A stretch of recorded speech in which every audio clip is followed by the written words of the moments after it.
Panorama group, जो सोचता है वो करता है। आपके अपने सपनों का आशियाना। चुनाव में हार और फैमिली टेंशन को दूर करने के लिए तेजस्वी को किसने भेजा यूरोप? आगे की लड़ाई कितनी कठिन? नमस्कार, आप देख रहे हैं सिटी पोस्ट लाइव। मैं हूं सृष्टि राज। तेजस्वी यादव की नई पॉलिटिक्स, नई लाइफस्टाइल और नई रणनीति, सब कुछ एक साथ सुर्खियों में है। चुनावी मैदान में 17 दिनों यानी कि 24 अक्टूबर से लेकर 9 नवंबर में 183 रैलियां करने वाले तेजस्वी नतीजों में सिर्फ 25 सीटों पर सिमट गए। इसी बड़ी हार के बाद ना कोई प्रेस कॉन्फ्रेंस की और ना ही बड़ी समीक्षा बैठक।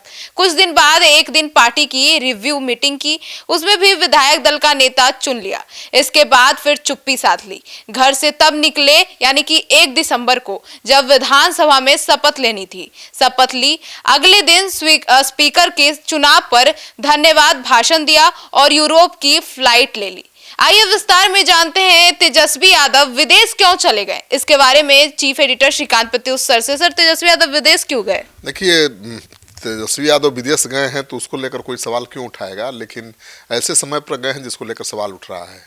पार्टी की शर्मनाक हार हुई है और 15 नवंबर को ही रोहिणी आचार्य ने घर छोड़ दिया। रुति बिलखती नजर आई और गंभीर आरोप भी लगाए। और पार्टी सूत्रों के अनुसार चुनावी हार और परिवार में चल रही कलह से तेजस्वी यादव रिलैक्स होना चाहते थे।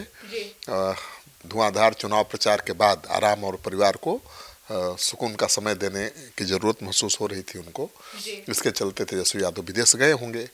वह फैमिली के साथ क्वालिटी टाइम बिता रहे हैं। अभी तुरंत कोई चुनाव तो है भी नहीं और तरोताज़ा होकर आएंगे और पार्टी को नई रणनीति के साथ आगे बढ़ाएंगे, ऐसा आरजेडी के लोगों का कहना है। तो सर, तेजस्वी यादव के विदेश जाने के पीछे एक बड़े नेता की भूमिका भी चर्चा में आ रही है। अभी बड़े नेता की भूमिका चर्चा में आ रही है, लेकिन वो नेता किस दल का है ये पता नहीं चला है।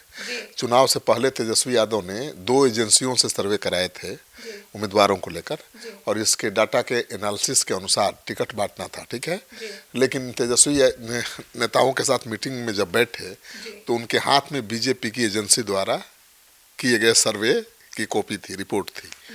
पार्टी सूत्र के अनुसार रिपोर्ट में विधानसभा वाइज जानकारी थी और पार्टी के बड़े नेताओं के बीच चर्चा रही कि बीजेपी के चाहे बगैर यह रिपोर्ट तेजस्वी यादव तक कैसे पहुंच सकती है।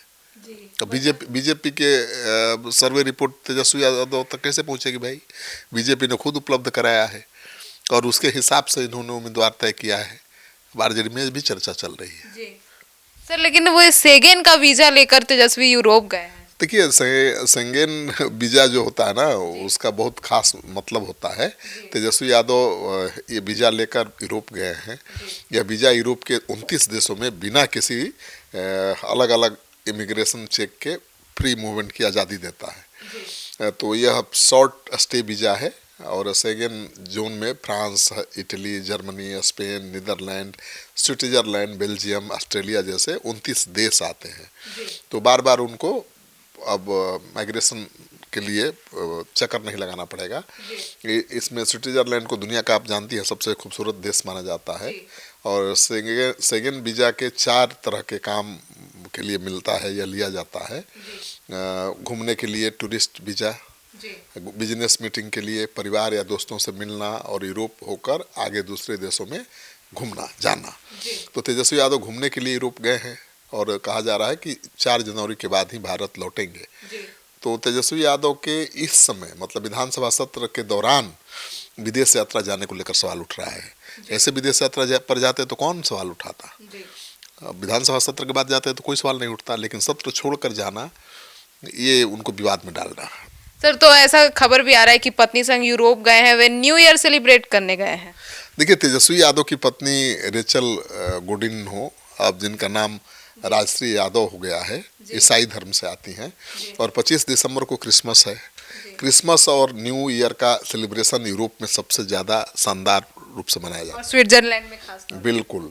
तो यही वजह है कि तेजस्वी यादव इस मौके पर यूरोप की यात्रा कर रहे हैं और पत्नी के साथ न्यू ईयर सेलिब्रेशन विदेश में ही करेंगे।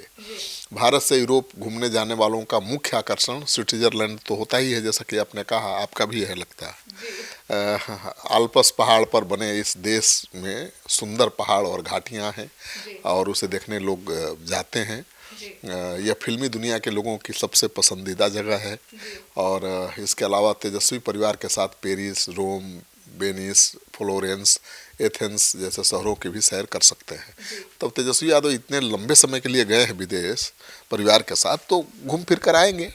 25 दिसंबर वही मना कर आएंगे। सर, तो तेजस्वी यादव के इस विदेश यात्रा को लेकर सवाल उठ रहे हैं और यूरोप यात्रा से तेजस्वी यादव पर क्या पड़ेगा असर, इसका भी थोड़ा विश्लेषण कर दीजिए। देखिए, मैंने वही कहा कि विधानसभा सत्र के दौरान वो चले गए विदेश, इसको लेकर सवाल उठ रहा है।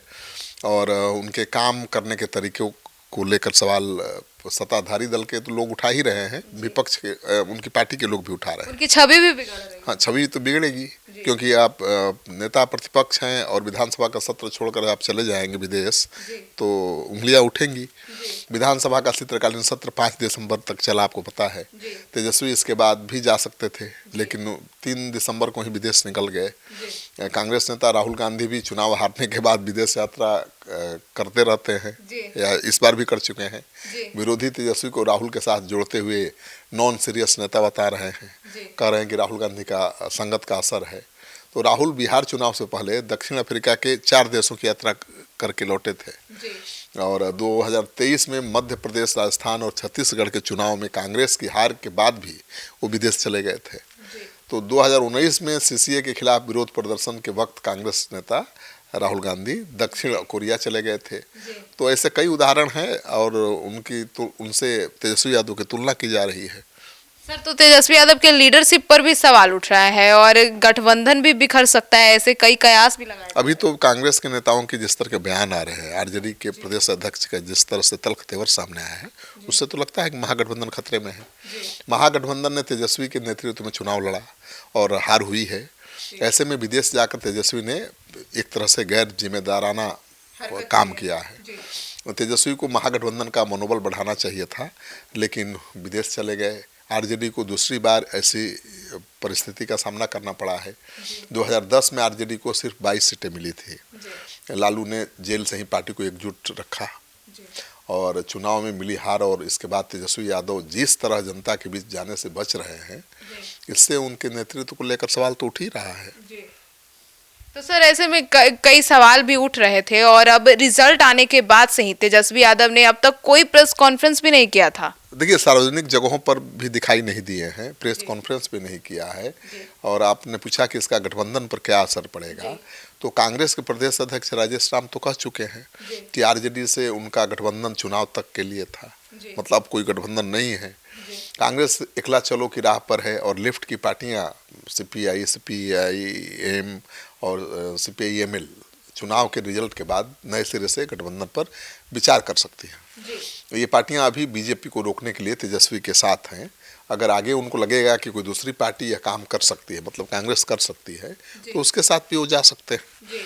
तेजस्वी यादव जिस तरह रिजल्ट आने के बाद गायब रहे, अब विदेश चले गए हैं, उनके लिए आगे की लड़ाई मुझे लगता है कि मुश्किल है, क्योंकि कांग्रेस भी संकेत दे रही है कि माइनस आरजेडी अगला चुनाव वो लड़ेगी। तो ऐसे में वाम दल, दूसरे छोटे दल कांग्रेस के साथ जा सकते हैं।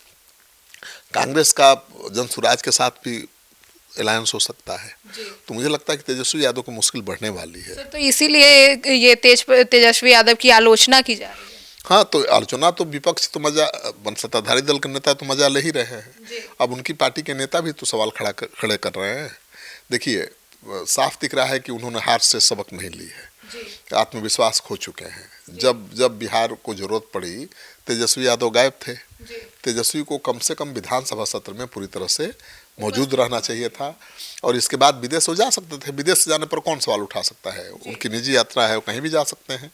लेकिन विधानसभा सत्र छोड़कर जाना उचित नहीं है, क्योंकि विधानसभा के सत्र पर करोड़ों रुपए खर्च होते हैं और तेजस्वी विपक्ष के नेता हैं, तो उनको तो जनता के सवाल उठाने चाहिए, सरकार से मांग करनी चाहिए, और वो चले गए विदेश, तो इसलिए सवाल उठ रहा है। सर, तो सिर्फ ये विपक्ष ही नहीं, उन्हीं के पार्टी के वरिष्ठ नेता लोग भी यह सवाल उठा रहे हैं। हाँ, शिवानंद तिवारी ने सवाल उठाया है। वो तो पार्टी के बहुत वरिष्ठ नेता है, लालू जी के साथी हैं और बहुत भरोसेमंद हैं। उन्होंने तेजस्वी पर बहुत बड़ा बयान दिया है। उन्होंने कहा कि तेजस्वी ने मैदान छोड़ दिया है, अगले 5 साल तक विरोधी दल के नेता की भूमिका निभाने की क्षमता उनमें नहीं है। तेजस्वी यादव की विदेश यात्रा पर अब जेडीयू और बीजेपी के नेता भी चुटकी ले रहे हैं। नीरज कुमार ने कहा कि भाई तेजस्वी यादव चुनाव में जननायक बन रहे थे, लेकिन राजनीति के खलनायक हैं। नेता प्रतिपक्ष का दर्जा ले लिया और सुविधा जुटाकर यूरोप चले गए। क्या वे हार से घबरा गए हैं? उन्होंने आगे कहा कि सुन रहे हैं कि उनके साथ हिस्ट्री सीटर रमीज भी गए हैं। तेजस्वी यादव को बताना चाहिए कि उनके साथ कौन कौन गए हैं। तो यूरोप में तेजस्वी कहाँ है, लोकेशन तो मिलना चाहिए। और वो लालू जी को सलाह दे रहे हैं कि जरा गुमशुदगी का FIR कराइए ताकि पता चले कि बेटा कहाँ है। सर, तो विपक्ष तेजस्वी यादव की विदेश यात्रा को लेकर बहुत ज्यादा हमलावर है। हाँ, नीरज हमला कर ही रहे हैं, बीजेपी के नेता हमला कर ही रहे हैं। और वो कह रहे हैं कि अभी तक तो राहुल गांधी ब्राजील और कोलंबिया की यात्रा पर जाया करते थे सब काम छोड़कर, अब तेजस्वी भी विदेश जाने लगे हैं। तो सत्र खत्म नहीं हुआ और निकल गए विदेश। आरजेडी के प्रदेश के जो नेता हैं वो सफाई दे रहे हैं। वो कह रहे हैं कि तेजस्वी यादव भाई अपने काम में लगे हैं, परिवार के साथ कहीं घूमने फिरने गए हैं तो इनके पेट में दर्द क्यों हो रहा है। तेजस्वी यादव जब आएंगे तो मजबूती के साथ आएंगे, नई सोच और रणनीति के साथ आएंगे। और वो कह रहे हैं, सवाल उठा रहे हैं कि भाई महिलाओं को 10,000 देकर बुलडोजर चलाकर गरीबों का घर तोड़ रही है सरकार, उस पर क्यों नहीं बोल रहे हैं सरकार। तो अब आरोप प्रत्यारोप का दौर जारी है, लेकिन तेजस्वी यादव ने थोड़ी, मुझे लगता है कि चूक की है। उनको विधानसभा सत्र तक गंभीरता से रहना चाहिए था और जनता से भी संवाद करना चाहिए था। पार्टी के नेताओं के साथ बैठकर बात करनी चाहिए थी। केवल ये आरोप लगा देने से कि अप्रत्याशित कोई अदृश्य शक्ति काम कर रही थी, EVM में गड़बड़ी था, 10,000 रुपया महिलाओं को रिश्वत दिया गया, केवल आरोप लगाने से फायदा नहीं है।